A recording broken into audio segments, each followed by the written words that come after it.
Esse é o lendário Ford Maverick e esse é o Fiat Mobi. Você sabe a diferença entre eles? Bom, o Mobi é o motivo de zoeiras, meme entre os entusiastas e não entra de jeito nenhum no grupo dos esportivos. Já o Ford Maverick é amado por muitos e tem gente disposta a pagar mais de 150 mil reais em um clássico raiz desse. Mas a grande verdade é que esse é o esportivo mais superestimado que já passou pelo mercado brasileiro e perde em desempenho até para o compacto e pitoresco 1.0 da Fiat. Duvida?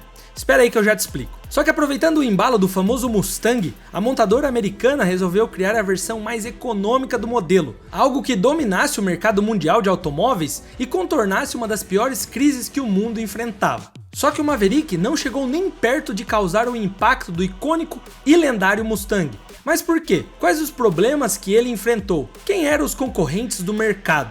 Mas se esse carro não é tudo isso que... Enfim, se esse carro não é tudo isso que parece, por que tanta gente trocaria um carro novo do ano para ter um Maverick em casa? Foram 6 anos de fabricação, várias atualizações e milhares de defeitos irreparáveis. Tudo isso resume o inexplicável queridinho de alguns e detestado de muitos.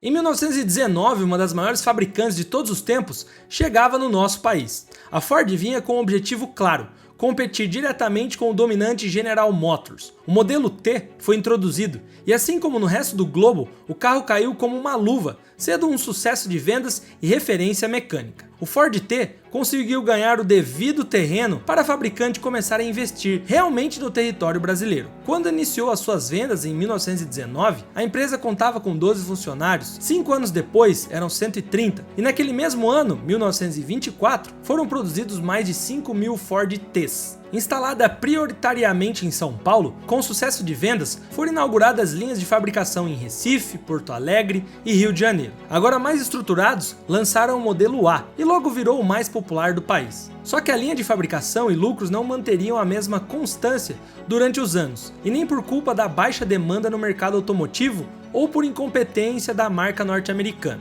Em 1930, a quebra da Bolsa Americana e a histórica Revolução Brasileira desse mesmo ano, que deu início à Era Vargas, bagunçaram um pouco o cenário. Com mais dificuldades do que antes, eles resolveram voltar e se concentrar em São Paulo, e agora pensavam até em nacionalizar alguns componentes ao invés de exportar. Os planos de nacionalizar ganharam ainda mais forças quando começou a pintar a Segunda Guerra Mundial, em 1939. Até o período do fim da guerra, em 1945, a produção caiu muito, não só pela escassez de peças, mas também pela pouca procura no período. As prioridades eram outras. Quem tinha uma boa grana guardava pensando no futuro do mundo pós-guerra. Quando o conflito realmente se encerrou, a Ford voltou a investir com força total. 2 anos após a Segunda Guerra Mundial, o mercado nacional começou a receber os mesmos compactos que estavam fazendo parte da reconstrução europeia, como por exemplo o Ford Prefect, que passou a rodar por aqui em 1947. Casa nova, por que não projetos novos? Após se mudarem para o bairro paulistano do Ipiranga,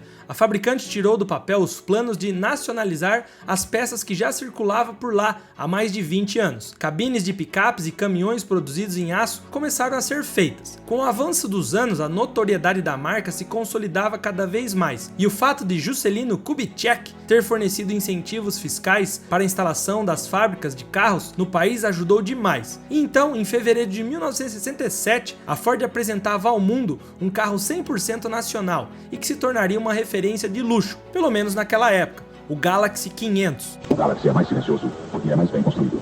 E você mesmo pode sentir isso.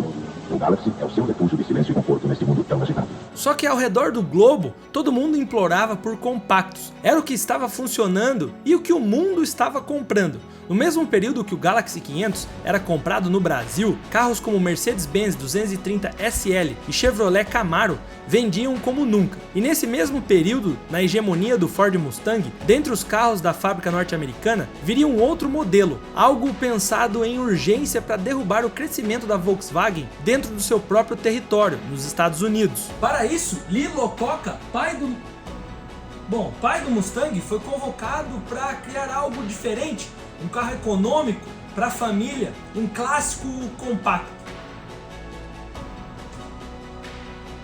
Logo quando bateram o martelo, a mentalidade mudou, e a fábrica nos Estados Unidos e Canadá focaram em produzir o mais rápido possível um novo carro de 105 cavalos, com o nome em homenagem ao soldado da Guerra da Independência do Texas, que aconteceu em 1835, Samuel Augustus Maverick. Maverick era conhecido por ser diferente, e então com o tempo, seu nome acabou se tornando um adjetivo, usado para definir alguém que era decidido, que sabia o que queria. Então veio a ideia da Ford de associar o seu nome ao nome do carro de produção que daria um chute na bunda da Volks, de volta para casa, de volta para a Alemanha. Eles sabiam que aquele carro precisaria de algo mais do que apenas desempenho para vender. O marketing precisaria ser intenso. E então,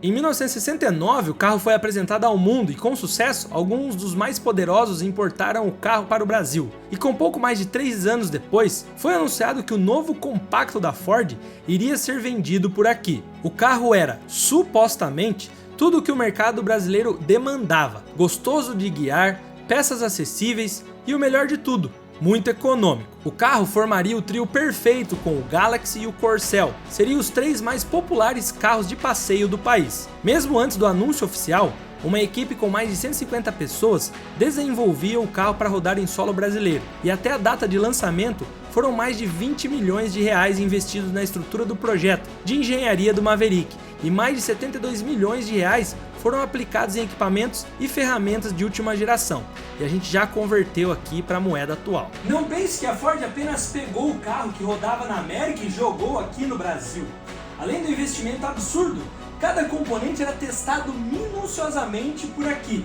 E falando em importar tecnologias, CyberGhost VPN. É um software muito útil para você, pois tem privacidade e segurança. E para aqueles que não sabem o que é uma VPN, a CyberGhost VPN permite que você mascare seu IP, acima de tudo, criptografe seus dados e redirecione tudo do seu tráfego de internet de uma forma muito segura. Não apenas a CyberGhost mascara seu IP nos sites que você visita, mas também ela permite que você, com um IP estrangeiro, para assistir aí a Fórmula 1 de 2024 de diversos outros lugares de forma gratuita. Por exemplo, o site francês RTBF ou o site austríaco ORF. Com o CyberGhost VPN você também pode obter o YouTube Premium com menos de R$10 por mês, que aí você se conecta com um IP indiano, que remove todos os anúncios do YouTube e oferece serviço ilimitado ao YouTube Music também, e outras 35 diferentes plataformas de streaming, como Netflix, Disney Plus e Amazon Prime. A CyberGhost é líder na indústria de segurança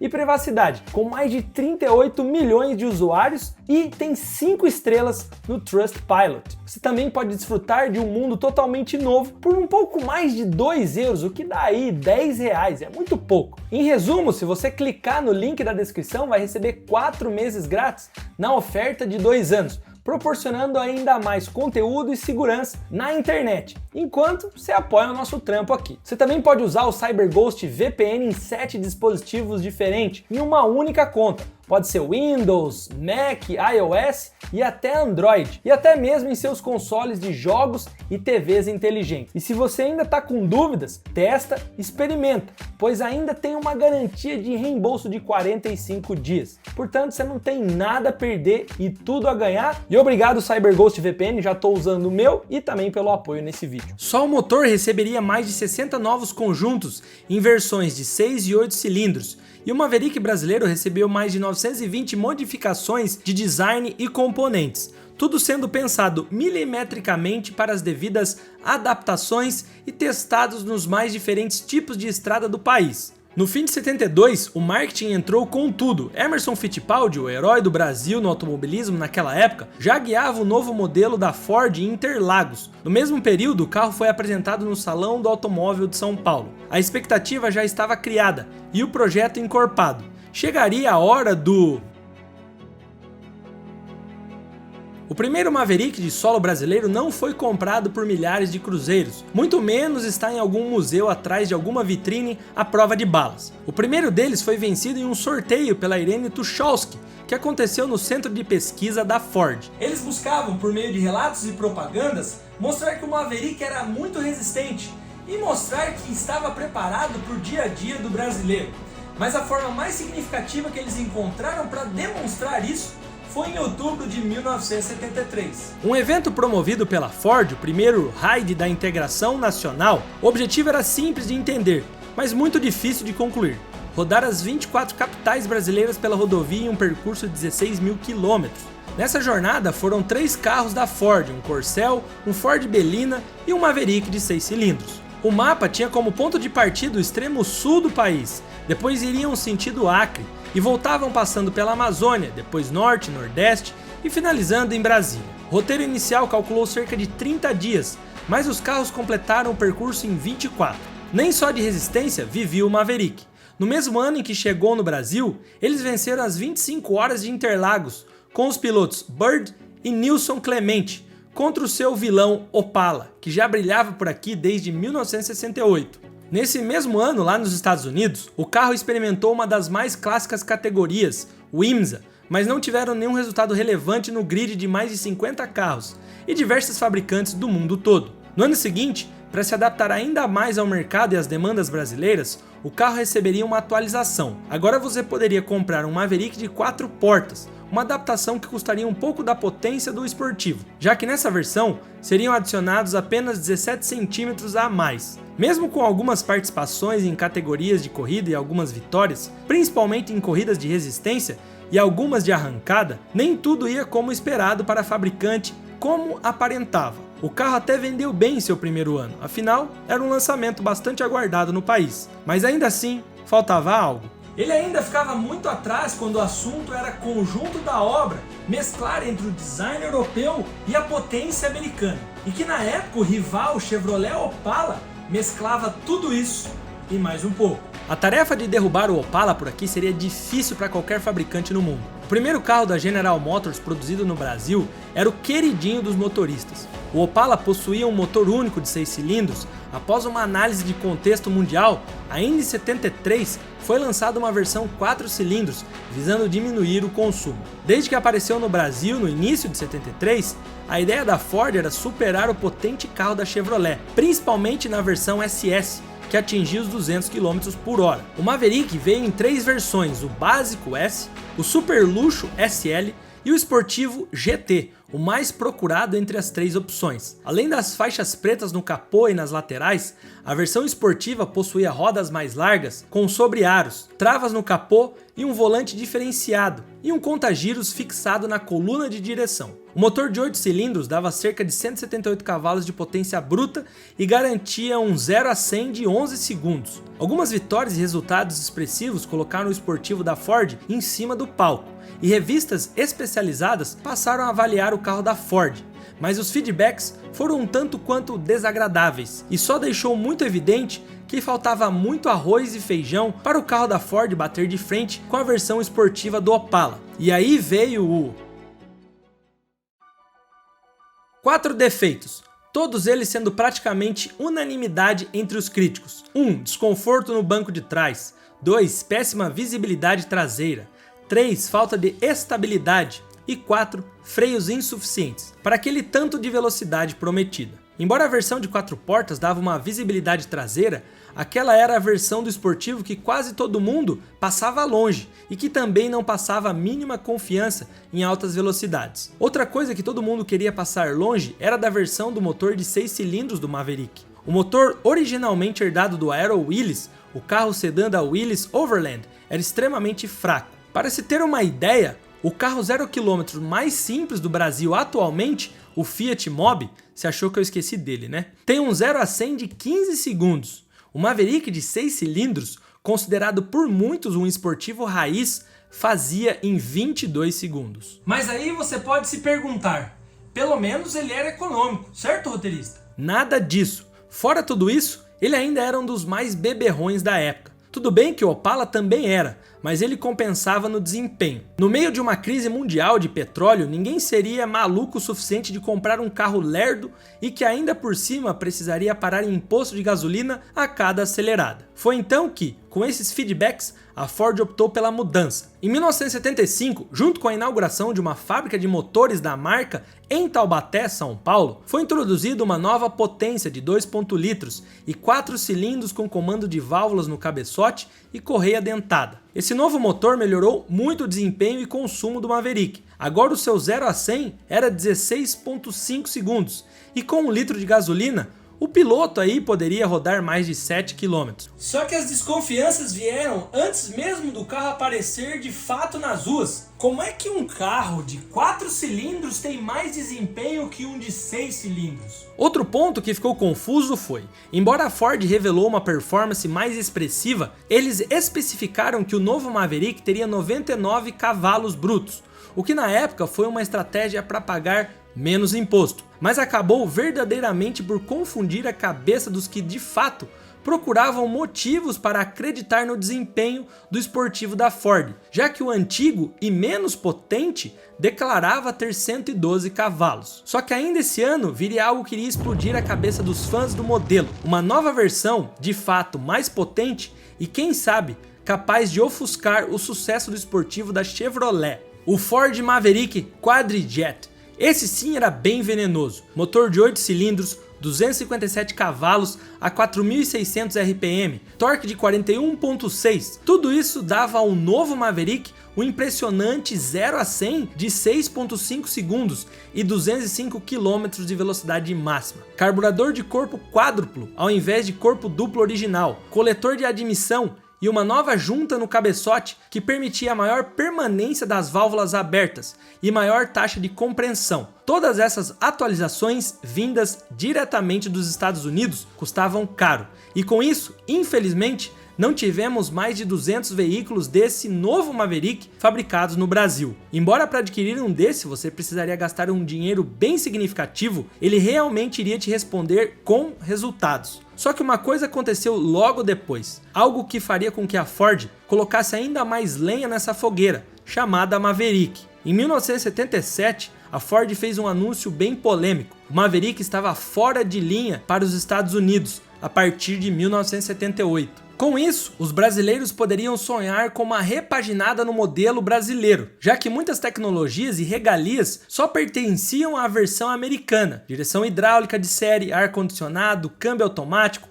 capô do motor com outro design, nova grade dianteira, freios mais eficientes. Era algo como ter uma Haas e sonhar com uma Red Bull. Nos Estados Unidos, o público ficou dividido com a saída do carro, mas embora fosse outra proposta de modelo, a chegada do Ford Granada serviu como uma cortina de fumaça. Uma cortina de fumaça aí, editor. Para encaixar as novas atualizações no carro, a fabricante aproveitou e lançou uma versão inédita, LDO, luxo decorativo opcional, que era a versão que acomodaria todo o luxo que sobrou no país americano. Essa versão ainda tinha a opção de câmbio automático para os motores. Só que nem mesmo trazendo todo esse luxo, a Ford viu as vendas aumentarem nas expectativas que eles tinham. E para piorar, como um tiro no próprio pé, eles lançaram um outro carro, um que roubaria os poucos clientes fiéis do Maverick. No fim de 77, a montadora lançou um carro considerado de entrada, algo para ser opção de compra para quem não pudesse bancar o esportivo Maverick, mesmo na versão mais básica, o Corcel 2. Aqui a opinião geral é de que a Max Economia do Corcel 2 e da Belina combina muito com o Brasil. Vinha como uma mecânica simples, moderna e eficiente. Além disso, ele era capaz de acomodar 5 pessoas tranquilamente. Era estável na pista. Tudo bem que não entregava a mesma potência, já que tinha um motor de 1,4 litros. Só que naquele contexto de crise do petróleo explodindo o mundo afora, desempenho na pista não era nem de longe um quesito relevante na hora de comprar um carro novo para a esmagadora maioria da população. Mas se ainda assim a pessoa exigisse por desempenho e velocidade, era 1 a cada 10 que escolheria o Maverick ao invés do Opala, mesmo na versão de motor 2,5 litros. Com uma grana pesada investida no Brasil em 1978 e o baixo retorno, os chefões da Ford perceberam que a vida útil daquele esportivo ali era extremamente curta, já que o próprio carro perdia para o seu irmão mais novo e um modelo de entrada, o Corcel 2, mesmo sendo propostas totalmente distintas. Então, em abril de 1979, a Ford decide de uma vez retirar o Maverick da linha de produção. O Sportivo teve exatos 6 anos de vida aqui no nosso país, no Brasil, e foram vendidos pouco mais de 108 mil unidades, 108 mil modelos. Ainda assim, o modelo deixou as suas viúvas. Muitos até hoje procuram encontrar um Maverick para chamar de seu, mesmo que gastem mais de 150 mil reais para achar um em bom estado, principalmente se possuir o raro motor V8. Uma loucura para alguns. Para outros, é ter algo raro na garagem. A história desse carro no cenário nacional foi bem ruim, com mais baixos que altos de forma geral. Tentou durante bons 6 anos bater no Opala, que manteve a produção no território brasileiro por 23 anos. Na pista, a briga foi um pouco mais emocionante. Eventualmente, o Maverick vencia disputas de resistência como as 500 milhas de Interlagos, mas nas estradas nada superava o famoso e queridinho motor 250S. O carro lançado para se colocar entre os grandes da época, por muitos fracassou completamente, mesmo sendo um dos poucos carros V8 lançados no país. Com um pouco mais de tecnologia, desempenho e correção de erros rápidos, tenho certeza que esse modelo teria uma longa vida. Tinha potencial para tal. Muitos anos depois, um novo Ford Maverick veio ao mercado, dessa vez com uma proposta bem diferente da versão dos anos 70 e nada agradável aos fãs do clássico. O luxuoso 4x4 da Ford não recebeu apenas o nome do antigo Sportivo como herança, mas também a impopularidade e, óbvio, por muitos outros motivos. O pesadão Maverick até anda bem e é considerado uma das picapes mais velozes do mundo. Na versão mais básica, possui cerca de 190 cavalos, mas o seu preço? Bom, você vai precisar desembolsar uns 200 mil reais para ter um desse. Nada contra quem curte carros nesse estilo, mas acho um pouco estranho e até desrespeitoso colocar o mesmo nome do antigo Sportivo em uma caminhonete dessas. Um carro com uma proposta totalmente diferente. É como se a Ford quisesse apagar o antigo Maverick da história, e que apesar de não ter tido tanto sucesso como todo mundo esperava, ele tem sim seu ponto de importância na história do automobilismo brasileiro. E essa não é a única história de gerações futuras de carros que decepcionaram seus fãs e entusiastas. Do outro lado do mundo, no Japão, uma montadora lançou o esportivo mais popular dos anos 2000, o Toyota Supra. O carro fez seu legado com o esporte de grandes influências como jogos de videogame e pelo lendário Velozes e Furiosos. Só que a sua próxima geração foi uma das maiores decepções do automobilismo. Essa história de até mesmo acusações fortes de cópia, o que fez do Supra ir do céu ao inferno. Bom, o vídeo já tá passando aí na sua tela. Te vejo já.